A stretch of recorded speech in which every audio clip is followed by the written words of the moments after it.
आज मला भेटायला कोण आलं होतं. सो आजच्या ब्लॉगसाठी मी खूप जास्त एक्सायटेड आहे. So please keep watching. सकाळी उठल्यानंतर बघितलं तर मस्त थंडगार पाऊस पडत होता. मग म्हटलं पावसाने एवढं मनावर घेतलंच आहे तर मी पण मनावर घेते आणि एक्सरसाइजला सुरुवात करते. कारण 2 दिवसापासून एक्सरसाइज एकदमच स्किप होत होती. म्हणून मग मस्तपैकी एक्सरसाइज केली आणि आज एक्सरसाइज केल्यानंतर खूप बरं वाटलं. कारण मी आज खूप वेळ एक्सरसाइज केली. 2-3 दिवसाची कसर एकदाच काढून टाकली.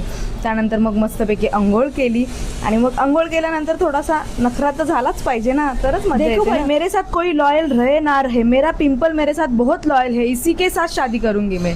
त्यानंतर मग मस्तपैकी चीज ग्रिल सँडविच खाल्लं आणि मस्त मजा आली यार चीज ग्रिल सँडविच खाऊन. त्यानंतर मग माझी बहीण आली आणि जस्ट जेवायला बसणार होतो तेवढ्यातच मला घरून कॉल आला की मला कोणीतरी भेटायला आलंय. कामं आम्ही तशीच सोडली आणि लगेच घरी यायला निघालो. माझी मामी आणि माझी सिस्टर मला भेटायला आली होती आणि त्यांचं ते कौतुक ऐकून मला इतकं जास्त भारी वाटलं ना, लिटरली रडायला आलं यार. त्यांनी जे कौतुक केलं ना खूप मस्त वाटलं.